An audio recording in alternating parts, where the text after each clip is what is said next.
Okay, we finally on to part 4 of your 1-octave scale studies and arpeggio studies. We've looked at, for example, balding the major scale. You know that by now. If you don't, back to video 1 for you. You know your minor scales. You know your major arpeggios, 2 ways to play them, just recapping here. Or you can play the major like this as well. Learn both, trust me, they're all going to come in handy later. And then your 2 ways to play the minor scale, or minor arpeggio rather, sorry. Or you can play the minor arpeggio like this. Okay, so you've learned that. In the third video, we were comparing major related modes, being the Lydian and Mixolydian, and we compared them to the Aeolian, which is the major scale. And again, to compare something, you must start on the same note. And we started on the note G. Now, we're going to go to the relative minor for this study, and we're going to be E minor, which is the scale. We've learned this one as well. You should recognize it. Okay. And we're going to add on the E Dorian, because that's also a minor related mode.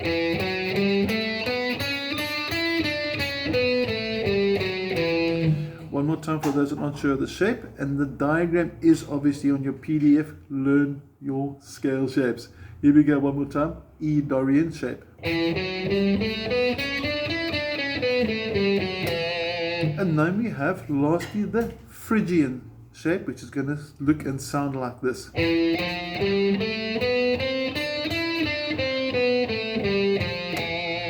And each one's got a different sound, a different sort of vibe to it, and we call that different sound or vibe tonalities. So each mode has got its own tonality with respect to the root note. In other words, what type of sound, what type of mood does it create. So you can almost call the modes the moods if you really want it to be abstract, I guess. Okay, recap now. E natural minor scale, starting on E. Your 2 minor related modes are going to be the E Dorian and the E Phrygian. Okay, and we're going to see why can we call them minor related. Now, the minor related because of the minor arpeggio, which is this. That arpeggio or chord can be built from all 3 other scales. Let's just check this out. The arpeggio, remember this? And then if you look at the minor scale, there's your 1 note, my other note, and there's my octave. If I do the Dorian, check this out. There's my 1 note, there's my other note, and my octave.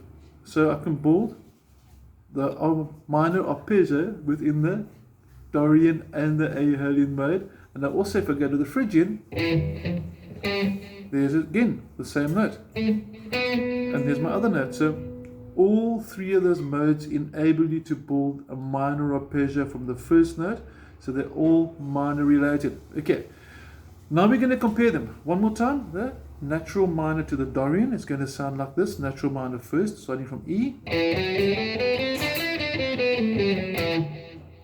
Your Dorian, and you can see that that note of the Aeolian is now gone.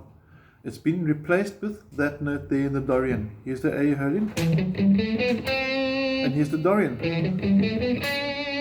Okay, so it's got a raised sixths, and the reason why we see or say raised sixths, 1, 2, 3, 4, 5, sixth note has been raised, but to play it here is uncomfortable, so you rather put that note there.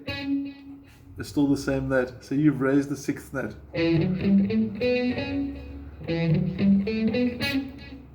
Can you hear the similarity? And there we go. So the Dorian has a raised 6th with respect to the Aeolian. Now what about the Phrygian? Let's do this one. Aeolian first and the Phrygian. Let's listen to the difference. Here comes the Aeolian. And here comes the Phrygian. And you can see that the second note is now flattened. Okay, so your first note, and that note gives it the Phrygian tonality. Now, We're not going to go too much into the theory of what type of chords to build in this study, otherwise it's going to be a 5-hour video. That will look at chord structures to modes in a different series. Okay, so this series, the purpose is A, get your fingers smart. Okay, B, get to know your mode shapes. C, compare the modes by starting on the same notes. D, to get to know how the modes tie in with arpeggios, so that we can see the arpeggios within the mode. We need to know this, because that's a good foundation which we can go forward with. Okay. Now, just for the fun of it to end off, the same way in video 2 we took a power chord and we jammed little riffs into it, we're going to do the same. So I'm going to take a E power chord, and I'm going to start off with the Aeolian, and I'm going to pull just a sort of a riff.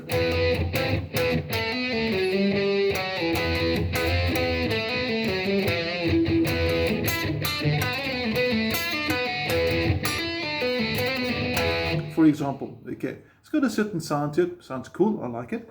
Obviously, liking certain phrases is very personal, so you can sort of go.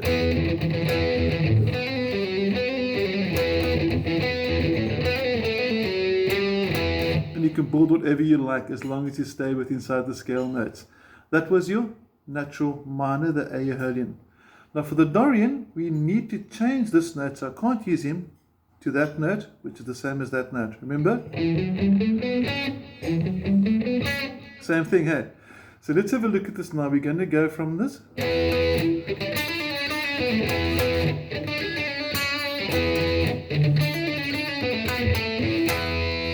And to compare the two, if I wanted to compare the Dorian now to the natural minor, listen to the difference. Here's Dorian. Gives that sort of sound because of that raised sixth. And here we get to the Aeolian. Very different sound there. You're listening to the tonalities that separate the Aeolian from the Dorian. Tonality is the overall effect or mood that the mode sets because of the note selection with respect to the starting note. Okay, Phrygian, this has got a nice dark sound to it because you got that little flattened second there. So now I can go.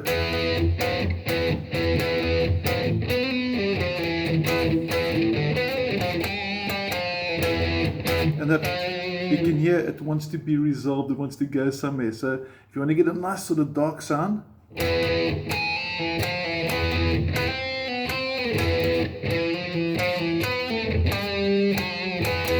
why not use the Phrygian?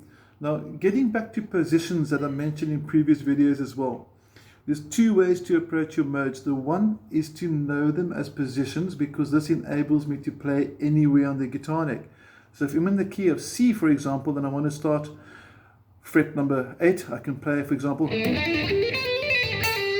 I can work my way up through the modes. And I can end up playing everywhere on the guitar neck.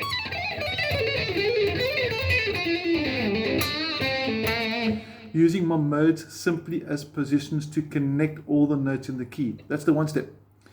The other step now, which is what we're debating here or talking about, is the tonality. In other words, if I start all the modes on the same note, I'm going to have a different vibe.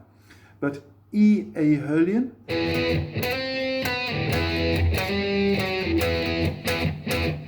is actually in the key of G. Okay, E minor, G major. But if I do E Dorian, Dorian is actually in the key of D major because it's the second mode. D major, E Dorian. So now, by using the, I'm actually changing the key as a result of the mode tonality starting on E. So E Dorian is actually in the key of D major. Okay, we'll go more into keys and mode positions, everything later, but that's just to get you guys going to think about. And lastly, the Phrygian is the third mode. So if I start Phrygian on E, I'm actually in the key of C major, because C major, 1, 2, 3 is E, and Phrygian's the third mode. So when I'm playing a Phrygian, for example, my tonality is E Phrygian, which tells me I'm playing from an E minor feel, but it's got a flattened second, which is actually still in the key of C major. So if you're looking at your treble clef, for those that do piano or know the slightly normal music notation, not tab, Your treble clef for D would have 2 sharps, your treble clef for G would have 1 sharp, and your treble clef for C would have no sharps. We start leaning towards that logic and way of thinking, but we'll get into that in a bigger way later. Okay, for now, what I need you to know, your minor scale shape,